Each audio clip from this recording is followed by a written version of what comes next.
Hello and good evening viewers. Welcome to Sansad TV. This is the news where we take you through the day's top national and international stories. I am Bhawna Nayar. Let's begin with the headlines first.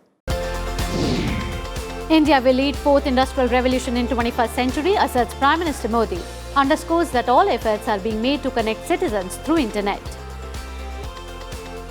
DGCA notice to SpiceJet after 8 incidents of technical fault in 18 days. SpiceJet told to respond within 3 weeks.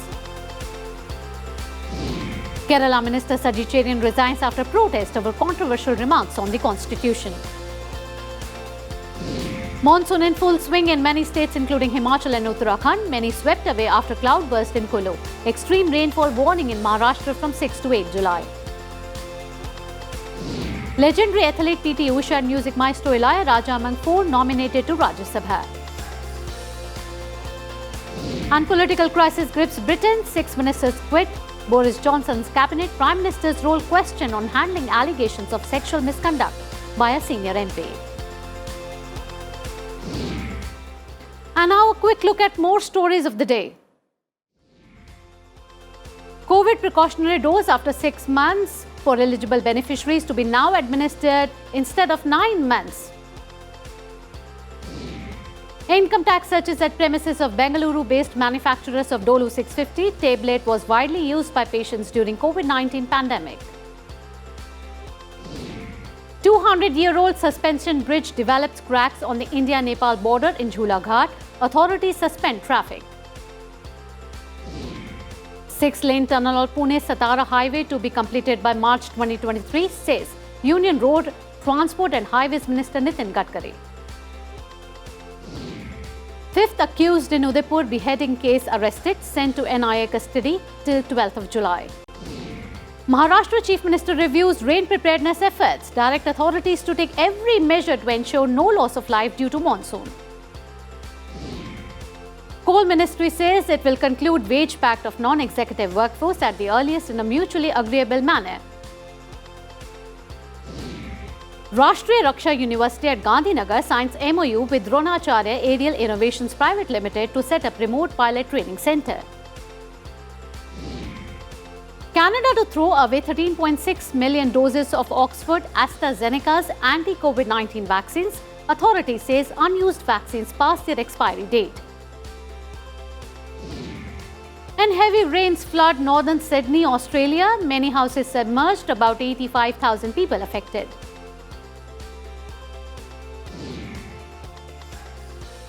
And now the lead story of the day. India will lead the fourth industrial revolution of the 21st century, Prime Minister Narendra Modi asserted on Wednesday. He was addressing the Golden Jubilee celebrations of Assamese newspaper Agradoot. He added that India lagged in the last 3 industrial revolutions as most people did not have access to its vast knowledge, which is in Indian languages. The Prime Minister said an attempt is being made to connect all Indians with the internet. Emergency के दौरान भी जब लोकतंत्र पर सबसे बड़ा हमला हुआ, तब भी दैनिक अग्रदूत और डेका जी ने पत्रकारीय मूल्यों से समझौता नहीं किया। उन्होंने न सिर्फ असम में भारतीयता से ओतप्रोत पत्रकारिता को सशक्त किया, बल्कि मूल्य आधारित पत्रकारिता के लिए एक नई पीढ़ी भी तैयार की। Moving on, aviation regulator DGCA has issued a show-cause notice to SpiceJet on Wednesday. The move comes after 8 technical malfunction incidents involving the airline's planes in the last 18 days. In its notice, the DGCA said that SpiceJet has failed to establish safe, efficient and reliable air services. The DGCA has given the airline 3 weeks to respond to the notice. Reacting to the notice, Civil Aviation Minister Jyotiraditya Scindia asserted that even the smallest error hindering safety will be thoroughly investigated and course-corrected. And rains have wreaked havoc in Himachal Pradesh's Kulu district, where 7 people are feared dead in separate incidents. At least 4 people are feared to have been washed away as the bridge across Parvati River got damaged in flash floods triggered by a cloudburst. Over 25 employees working at the Malana power project in the district were also rescued from a building that was damaged by the flash floods. 3 persons are feared drowned in separate parts of Kulu districts amid heavy rains. Relief and rescue operations are underway. And heavy rains continue to lash Mumbai for the 3rd consecutive day. The Indian Meteorological Department has issued a heavy rainfall alert for Maharashtra for the next 2 days. There is no respite to people as many low-lying areas got waterlogged, causing traffic disruptions. Several subways and railway tracks also got flooded. 3 people have been injured in a landslide triggered by heavy downpour in a Chunabhati area. The IMD has issued a red alert for the South Konkan, Goa and South Central Maharashtra and an orange alert for the North Konkan. In many parts of the state, rivers have been flowing near the danger mark and inundating low-lying areas. Chief Minister Eknath Shinde has directed the officials to remain alert and take necessary steps to ensure that there is no loss of life.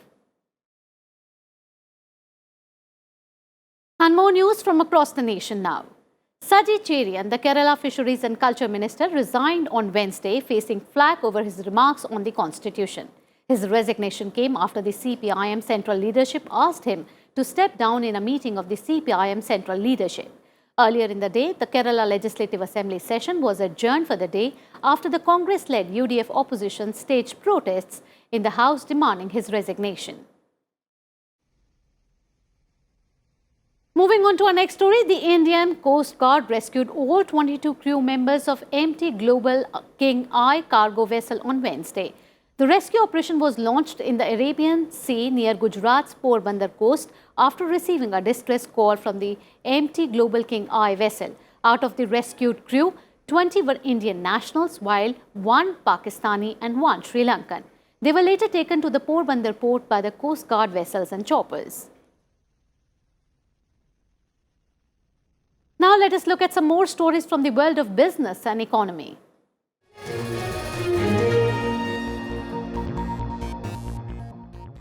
Cooking gas got costlier by 50 rupees a cylinder. The price of a standard not subsidized 14.2 kilogram cylinder is now rupees 1053 in the national capital Delhi, with rates going as high as rupees 1068.50 in Kolkata and rupees 1079 in Chennai. Rates vary across states depending on local taxes such as VAT. Notably, this is the 4th increase in the LPG rate since the beginning of the Ukraine war. The hotel and trading community in Delhi welcomed Chief Minister Arvind Kejriwal's announcement of hosting a month-long Delhi shopping festival from January 28 to February 26 next year. Kejriwal said the festival will be a unique opportunity for visitors from India and abroad to savor the flavors of Delhi, including its food, culture, shopping and wellness. India's coal output rose by 32.57% to 67.59 metric tons in June 2022 compared to the same period last year. Of the top 37 coal mines, as many as 22 produced more than 100%. Coal-based power generation also registered a growth of 26.58% in June 2022 compared to June 2021. And Pakistan's hopes of easing its financial woes hung in the balance following reports that the IMF intends to ban it from securing further loans from China. Pakistan plans to seek nearly 8 billion Pakistani rupees from China for projects under the China-Pakistan Economic Corridor. Presently, Pakistan is obliged to pay nearly 400 billion Pakistani rupees to Chinese producers operating in the country. The BSE Sensex surged 1% with banking and financial stocks registering huge gains. Bajaj Finance, Kotak Bank, SBI, HDFC were among the top gainers. Nifty 50 also registered a growth of 1%.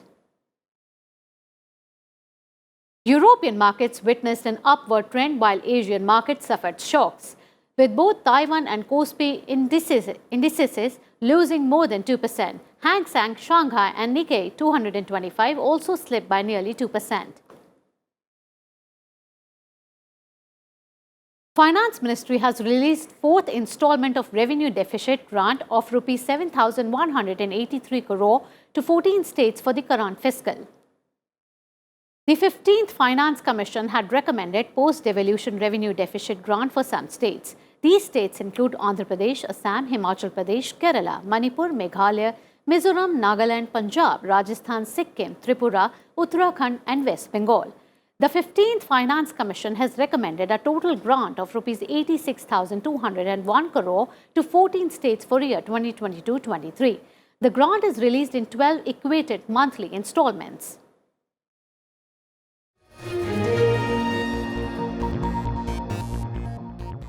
Legendary athlete P.T. Usha and music maestro Ilayaraja were among prominent personalities nominated to Rajya Sabha on Wednesday. Philanthropist and administrator of the Dharmasthala Temple, Virendra Hegde, and noted screenwriter V. Vijendra Prasad were also nominated to the upper house of parliament. Prime Minister Modi shared his pictures with Usha and Ilayaraja along with his congratulatory messages in separate tweets. The Rajya Sabha has vacancies in the nominated category. It's time for a short break here. Stay tuned, there are more stories coming up on the other side.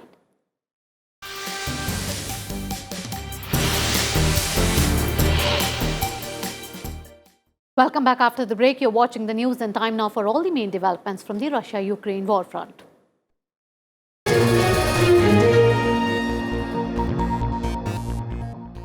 European Commission Chief Ursula von der Leyen said that the European Union needs to make emergency plans to prepare for a complete cut-off of Russian gas. The EU has already imposed sanctions on Russia and is gearing away from the Kremlin-controlled deliveries. Von der Leyen said that the bloc needed to be ready for shock disruptions coming from Moscow.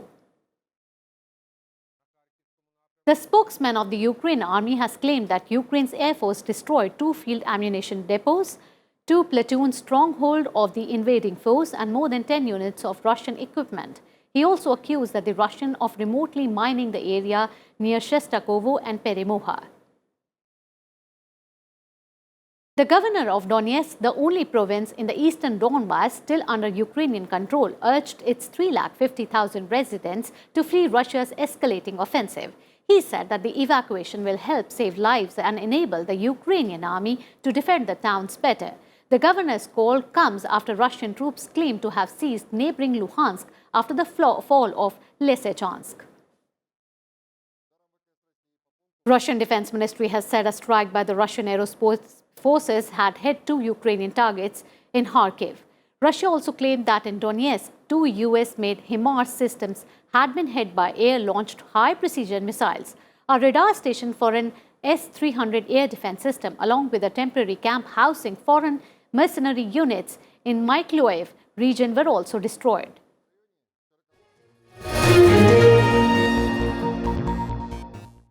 And time now for some other global updates.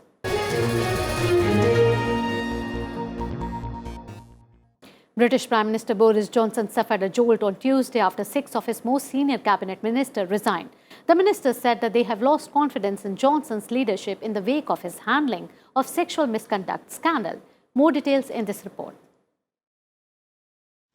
Treasury Chief Rishi Sunak and Health Secretary Sajid Javid resigned within minutes of each other on Tuesday. The men were responsible for tackling 2 of the biggest issues facing Britain, the cost of living crisis and surging COVID-19 infections. The debacle is only the latest to hit Johnson. Last month, Johnson narrowly survived a vote of no confidence that was triggered by stories about lockdown-breaking parties in government offices. On Tuesday, Javid's letter of resignation said the confidence vote showed a large number of Conservative Party lawmakers had lost trust in Johnson. A few minutes later, Sunak echoed those sentiments. Both Sunak and Javid are seen as possible contenders to replace Johnson if he is forced to quit. On Wednesday, Johnson named Steve Barclay to replace Javid. Education Secretary Nadeem Zahawi replaced Sunak as Treasury Chief. The latest scandal began last Thursday when Deputy Chief Whip Chris Pincher was forced to resign amid complaints of sexual misconduct. A series of reports that followed raised past allegations and questions as to why Johnson promoted Pincher to a senior job to enforce party discipline. Bureau Report, Sansad TV. British Prime Minister Boris Johnson on Wednesday pledged to stay in power despite the resignations of his cabinet minister and slew of more junior officials. Talking to reporters, Johnson said Pincher should have been fired from the government after a previous 2019 incident. He faced British MPs on the issue in the House of Commons. He knew the accused minister had previously committed predatory behaviour, but he promoted him to a position of power anyway. Why? Prime Minister. Mr. Speaker, that individual, the member for Tamworth, no longer has the Conservative whip. He no longer has a job. He is no longer, as soon as I was made aware of the allegation that he has just read out, Mr. Speaker, the complaint that was made, he lost his status as a Conservative MP, and he is now the subject, Mr. Speaker, of an independent investigation to the Complaints and Grievances panel. And that is entirely right. And I want to say to him, Mr. Speaker, I want to say to him that I abhor bullying and abuse of power anywhere in Parliament, in this party or in any other party. And some more news from across the world now. After the airport strike last week, railway unions in France have gone on strike demanding higher wages. Train services were disrupted over the workers' protest amid a cost of living crisis in the country. National Railway Company said 1 in 4 high-speed trains were cancelled. Suburban train in Paris region also experienced disruptions. People were advised to cancel or postpone their trips and to work from home when possible. Military personnel from around the world are taking part in the Rim of the Pacific military exercises in the United States. The U.S. Defense Department has described RIMPAC as the world's largest international maritime exercise, with 26 nations in Southern California and Hawaii. Australia, United States, United Kingdom, Japan, Germany, New Zealand, India, South Korea are some of the countries that were part of these maritime exercises. Shanghai residents have been ordered to undergo further round of COVID-19 testing following the discovery of the new cases in the city that has just come out of a strict lockdown. Shanghai announced just 24 cases over the past 24 hours, all linked to a karaoke parlor. All such outlets have been ordered to temporarily suspend business. The incident stirred concerns of a return of harsh lockdowns in the city since once again. An explosion at an arms depot in Yemen killed at least 3 people and wounded 18. The arms depot is controlled by forces loyal to Yemen's internationally recognized government. The cause of the blast is not yet made by the government. Many of the wounded have critical injuries which could raise the death toll. After a strong earthquake in southeastern Afghanistan that caused massive destruction, the Chinese government has decided to provide assistance of 50 million yuan, that is $7.46 million of emergency humanitarian assistance to Afghanistan. The Taliban government accepted humanitarian aid from the Chinese at a handover ceremony in Kabul.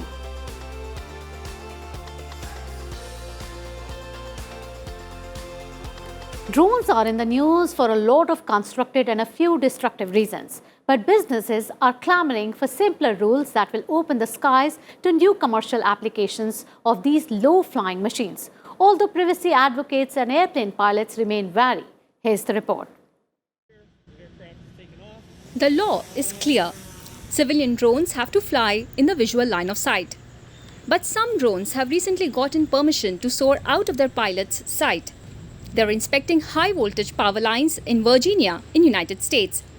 They're also tracking endangered sea turtles off Florida's coast in the Netherlands. They are monitoring seaports and railroads. Over the past decade, aviation authorities in many countries are relaxing safeguards to regulate a boom in off-the-shelf consumer drones. For now, a growing group of power companies, railways and delivery services like Amazon are obtaining special permission to fly drones beyond visual line of sight. Till July, the United States approved 230 such waivers. One of them to inspect a network of power plants and transmission lines. That expectation is that small drones with little human oversight will deliver packages, assess home insurance claims, or take part in nighttime security patrols.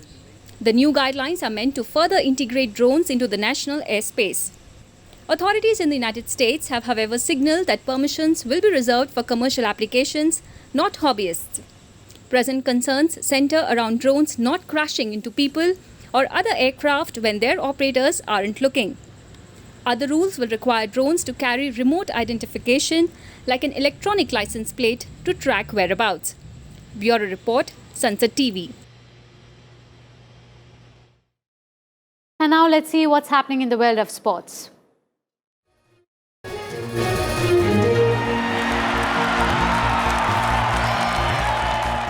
Starting with hockey, a lackluster Indian women's hockey team will need to tick all boxes against New Zealand in its final Pool P match in Amstelveen on Thursday to seal a direct berth in the quarterfinals of the FIH World Cup. The Indians drew 1-1 against Tokyo bronze medalist England and China in their first two pool matches. The Savita-led side is currently placed third in Pool B with 2 points below China and leaders New Zealand, who defeated England 3-1 on Tuesday. India will get down to finalising their best 11 for the World Cup during the three-match T20 series against an ultra-aggressive England, beginning in Southampton on Thursday. Skipper Rohit Sharma, who missed the fifth test in Birmingham after contracting COVID-19, will be travelling to the port city today and is expected to feature in the series opener. Test players including Virat Kohli, Jasprit Bumrah, Ravindra Jadeja, Shreyas Iyer and Rishabh Pant will join the T20 squad from the second game onwards. PV Sindhu has reached the second round of the Malaysia Masters after being played in Kuala Lumpur. The first round, Sindhu faced He Bing-Chao of China. Sindhu won the tough first round match in 3 games, 21-13, 17-21, 21-15. Saina Nehwal, on the other, lost to Kim Ga-in of South Korea in her opening round tie. Saina lost 21-16, 17-21, 14-21.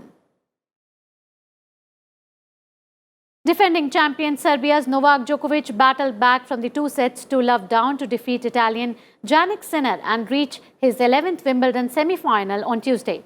Djokovic triumphed 5-7, 2-6, 6-3, 6-2, 6-2. It was the 7th time in the Serb's career that he had recovered from 2-0 at the slams. Djokovic is contesting to win his 7th Wimbledon men's singles title.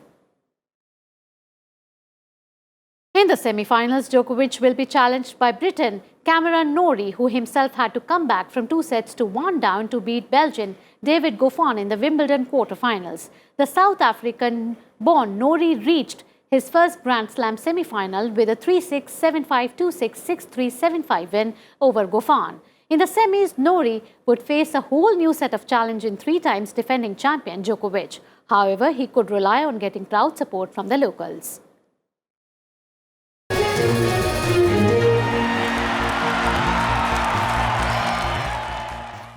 And before we wrap, let's take a look at the headlines once again.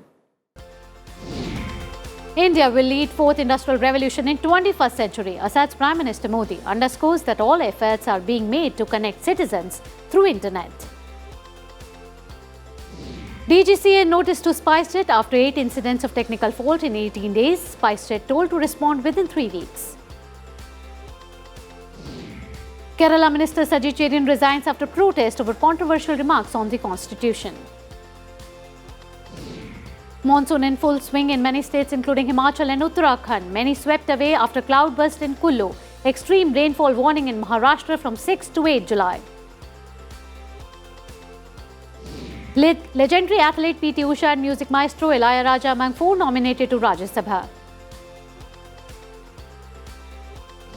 And political crisis grips Britain. 6 ministers quit Boris Johnson's cabinet. Prime Minister's role questioned on handling allegations of sexual misconduct by a senior MP. And that's all we have in today's bulletin. For more updates, keep watching Sansad TV. Till then, good night. Namaskar.